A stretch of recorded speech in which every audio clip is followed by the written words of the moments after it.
So this weekend's main event is Arman Tsarukyan versus Dan Hooker. Obviously, Dan Hooker being the taller, longer, lankier fighter, also not as good a wrestler as Arman Tsarukyan. I mean, the game plan's kind of laid out for you. Arman's going to get the takedown. He's going to punch his way in, get to the clinch or get to the takedown, try to dominate from the top position. Dan Hooker's going to try to stay on his feet and box his ears off for 5 rounds. Yeah. Like, how do you see this fight going? Well, I just think Arman's got too much for him, right? Dan Hooker is a guy that we know he's a dog, and we know he suffers losses now and then. He'll get his loss. He's not a guy that's going to go on a long winning spree, but then he surprises you now and then. He goes against these tough opposition and he knocks them the frick out. I mean, he just flatlines people when he's able to find it.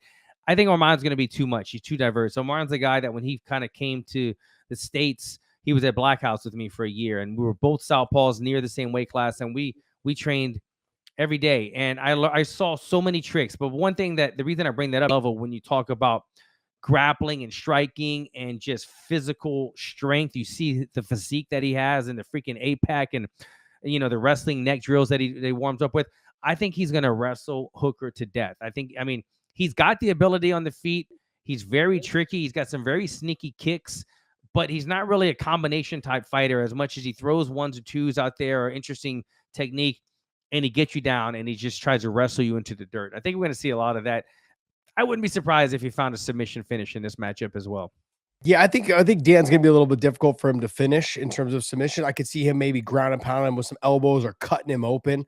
Dan's been through some wars, man. Like, I mean, I would imagine there's tons of scar tissue around his eyes, nose, those type of things. He's been in some wars.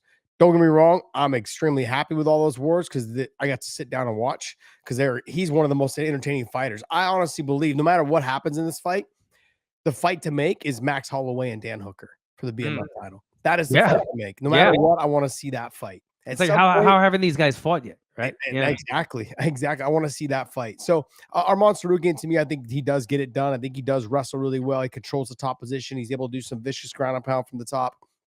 I think that's exactly how this fight's going to end up going. But then you get into Belal Muhammad and Ian Gary. We did talk about it a little bit already. Ian Gary's going to stick and move, stay on the outside, use lateral movement. Belal's got to fight him in a phone booth, get after him. But there's so much at stake because, Belal Muhammad winning the title, getting there on the run, having a 13-fight or 14-fight win streak or something along those lines, and then losing to JDM the way that he lost. And after talking about, I'm going to stand with him, I'm going to box him, I'm going to do – and then now kind of also doing the same thing in this fight with someone who is not going to stand in front of you and trade. Yeah. He's going to stand in front of you for a split second to land a shot and then he's going to get in and get out. For me, this is just ill-advised to go out there and try and box with Ian Gary. Yeah. Bilal's not a knockout artist. He can put punches and bunches together if he gets you on your heels, but good luck doing that against a 6'3" sniper who stays on the outside with the reach, the footwork, the speed. I mean, he's got all the physical qualities. They're check mark on the side of Ian Gary, right? As long as this thing is standing. You get it to the ground, you get that body lock against a long-waisted guy like Ian Gary, and he's going to have his success. But I think we kind of broke it down earlier where I can see Ian Gary staying on the outside, as you said in the first round. Belal closing the pressure, saying, let me not get behind like I did in the last fight in the JDM. Start from the opening round of the second bell. Get in there, find those takedowns. And the third round being up for grabs where we're just like at the edge of our seat. Like, is Belal about to lose another fight right here? Or is Ian Gary about to try to put him away? So I think it makes for a very exciting co-main event. Yeah, I wanted to get your opinion on a couple of these other ones. We'll just kind of graze over them a little bit. You got Volkan Ozdemir versus Menefield. You got Jack Hermanson versus Oralbai. You got Spivak versus Gaziev. And you've got Alex Perez versus, how do you say his name? Alambayev. Oh, yeah. Alambayev. So out of those fights, I mean, is there anyone that really kind of stands out to you? Like, to me, the Perez versus Alambayev is going to be a good little scrap at flyweight. I think that's a fantastic fight. And Jack Hermanson, this is his fight at welterweight.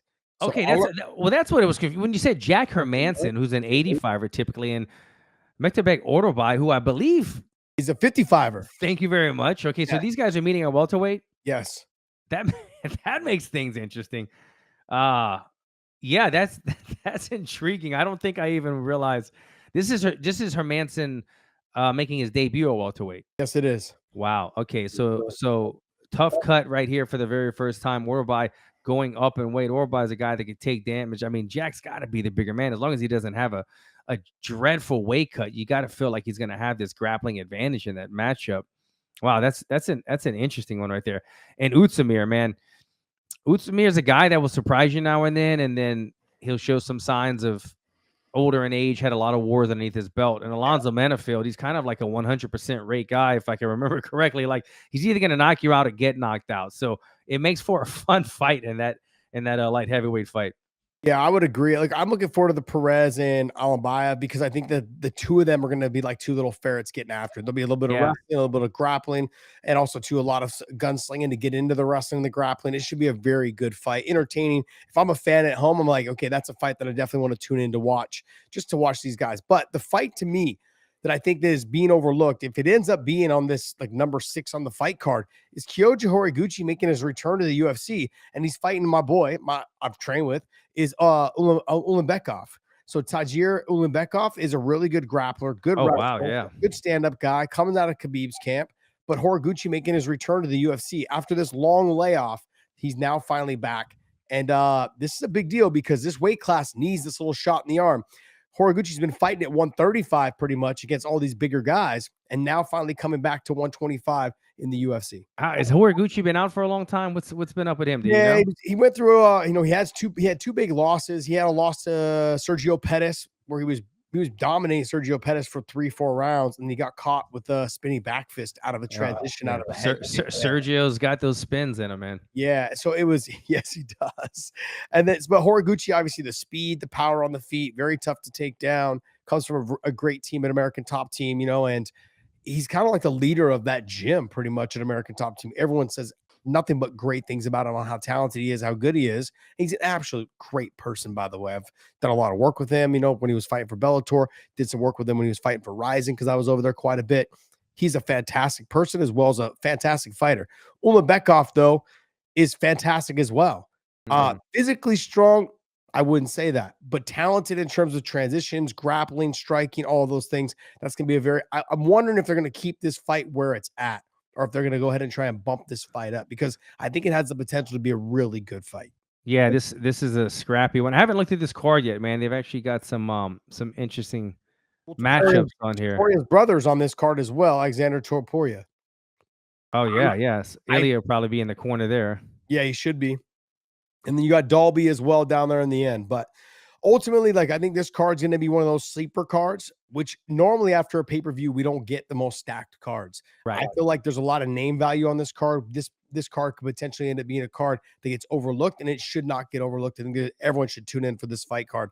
Gadziev is a damn good fighter against Spivak. Should be a fun fight. Someone's getting knocked out in the heavyweight division. Gadziev is 6-14-1, and you got Spivak at 17-6, who's coming off a couple losses, I believe. But still, I think it'd be a great fight.